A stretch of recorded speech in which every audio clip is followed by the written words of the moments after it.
Right, thank you very much. Now, finally, the National Economic Council urged President Bola Ahmed Tinubu to withdraw the tax reform bills from the National Assembly in order to allow for wider consultations.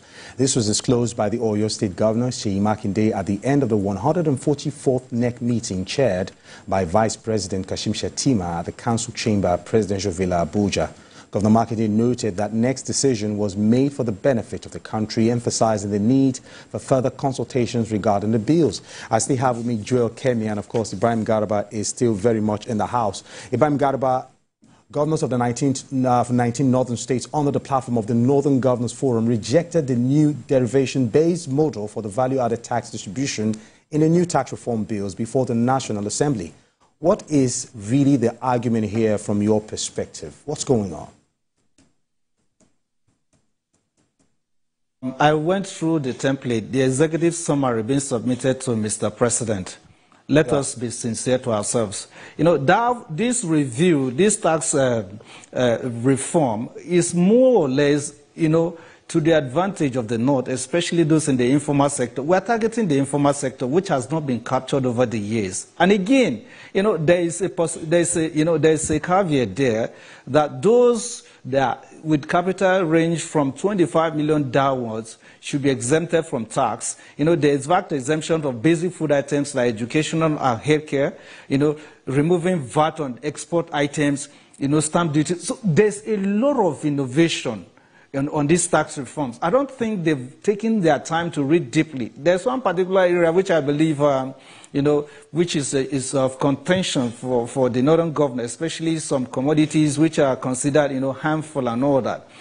We are talking about harmonization of tax, and at the same time, supporting the informal is a very good template. That is why you see, when they made this submission, Mr. President reacted and said, look, this thing must be sustained because it's time for us to recalibrate the system, bring the informal sector on board. And what Taiwo Oloyede did is very, very fantastic. Let us begin to operate, let us begin to implement. You will see changes, especially those in the informal sector. Please, let's be patient. I call on, you know, some of our northern brothers to take a look at that. Let us not unanimously condemn what has been brought forward. Let us start implementation at the subnationals, according to your own, you know, a place like Kano, Kasana, all these places benefit more from these reviews. So for me, we should be patient and allow this thing to fly, and we'll all benefit from it. All right, Joel Kemia, very quickly now, there is a silent impression and from different quarters that this could possibly be some sort of a restructuring through the back door, and that is why the bill is being received, you know, is not really being, you know, received with open arms. What's your impression on everything that's been going on so far, especially with the debacle going on with the whole bill being sent back and forth? Yes, really, I'm not surprised because in Nigeria, every policy is usually viewed from the lens of you know, ethnicity and, you know, some one-sided interest. You see, part of the reforms is such that issues related to multiple taxation, because sometimes, you know, there's usually the conflict between the federal government and the state about what tax to collect and all of that. And you find that people now get taxed, you know, in different ways, all within the same thing.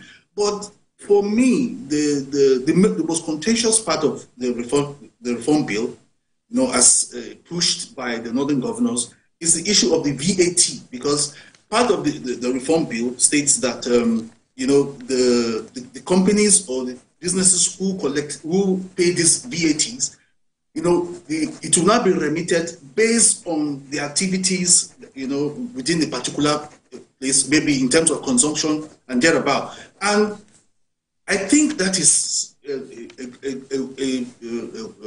good thing that will happen in terms of the distribution of the VAT, because you cannot say that something should be banned within your domain, is sold and consumed in other domains, and the VAT, you know, is collected from that area, and then you get to receive, you know, an equitable distribution of the VAT.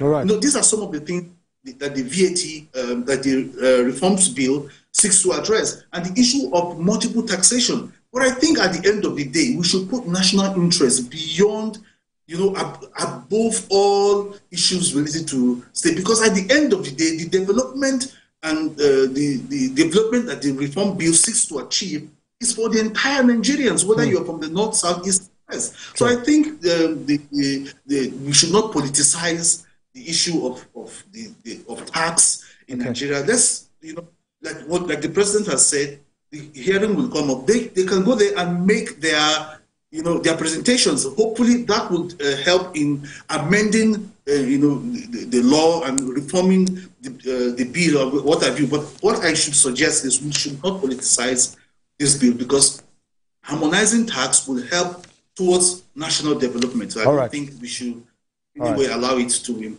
Thank you very much. Ibrahim Garba, before I let you off the hook quickly, in less than 2 minutes, can you just quickly throw your light on this? States like Lagos over the years has been on the spotlight when it comes to VAT collection. Reports reveal that Lagos generates as high as 55%, but what comes to them after distribution is 10%. So there has been calls for it to be addressed because they feel it's injustice in some way. So what would you advise to be the modus operandi to balance this VAT distribution to avoid rancor moving forward? Quickly, in less than 30 seconds, please. Time is of essence here. Look, Mark, it is easy. For what, let us go through the books, and look at the template which was presented to us.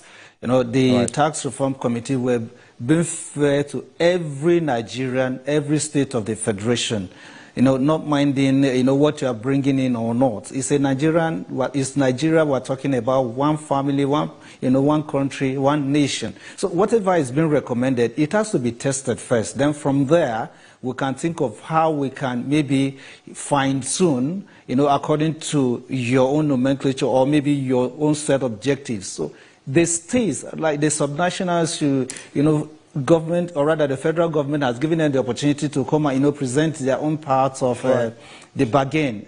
At the end of the day, what we want to see happen is a Nigerian that works for all, based on our own identity. Okay, I think that's just it. Thank you very much, Ibrahim Garba. Thank you very kindly for your time. Of course, communications consultant, always with us anytime we call on you, and of course, Joel Kemia, doctorate researcher, lead contributor, Joel Political Blog. Joel, thank you so much for your time on our show this evening. And that's our show for today. Remember, you can follow the conversation on our social media platforms at TVC News NG or on our website at tvcnews.tv. I am Marco Tabo. Until next week, goodbye.